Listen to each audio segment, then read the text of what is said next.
In the cradle of ancient Mesopotamia, where the rivers Tigris and Euphrates whispered tales of empires, a child named Mani was born.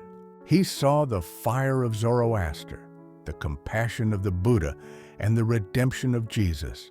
Yet he saw their messages as incomplete fragments of a larger, universal truth.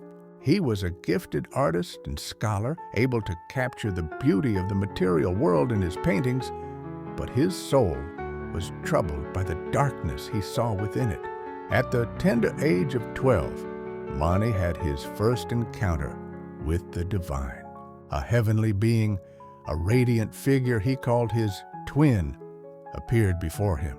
The twin unveiled a cosmic struggle, an eternal battle between the kingdom of light, a realm of spiritual truth, and the kingdom of darkness, a world of matter, chaos, and evil. The human soul, the twin revealed, was a particle of light, trapped within a body of mortal clay. But the twin instructed Mani to wait, for he was still a child, and his time had not yet come. 12 years passed, and Mani grew into a young man, a painter and a scholar. Then, at the age of 24, his twin returned. "The time is now," the Spirit announced. "You are the final messenger, the seal of the prophets, destined to bring forth the complete truth." With that, Mani left his family, taking the message of the cosmic dualism with him. Mani's followers were divided into two groups: the spiritual elite, known as the elect, and the lay followers, known as hearers.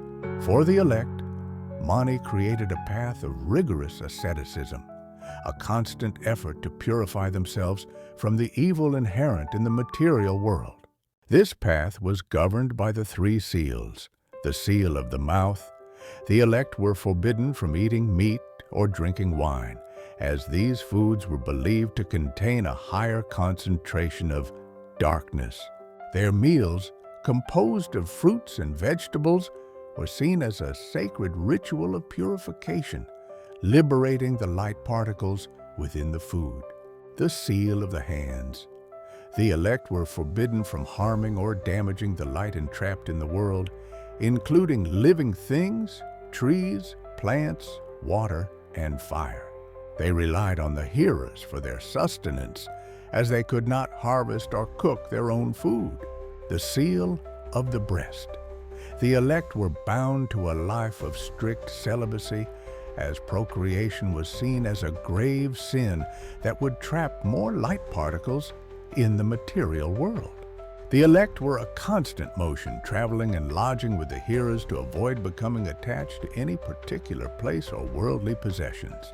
They wore distinctive white tunics and hats, symbols of the world of light and purity. Their days were filled with prayers, facing the sun by day and the moon by night, to entrench their religious beliefs. Mani was a gifted artist and understood the power of visual storytelling. These images, filled with vibrant colors and rich symbolism, depicted the cosmic struggle between light and darkness, the process of human salvation, and the path to spiritual enlightenment.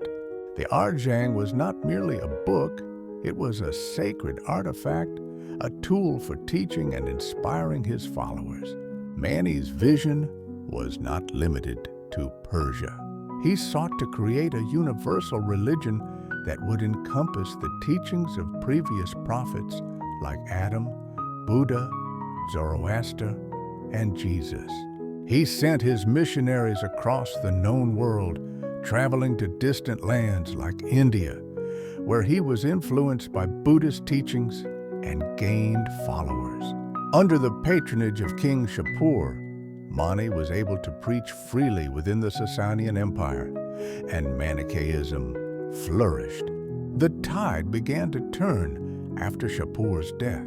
His successor, Bahram, influenced by the powerful Zoroastrian clergy, imprisoned Mani, Even in his final days facing torture, Mani remained the illuminator. He comforted his disciples, teaching them that his death was not an end, but a release, the final victory of his soul's light over the darkness of the body. When he finally died, his followers recorded his passing as the Passion of the Illuminator, drawing a conscious parallel to the crucifixion of Jesus. His death was meant to silence his movement, but it only served to spread his message further. His followers scattered, carrying his teachings to new lands, including China and the Roman Empire. His influence lingered, particularly in the mind of a brilliant young man named Augustine, who wrestled with Mani's dualism for years before ultimately rejecting it.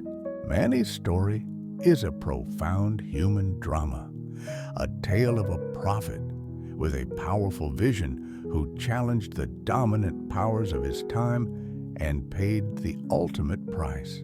But in the grand cosmic myth he created, his death was not a defeat, but a moment of final illumination, a triumph of light over darkness.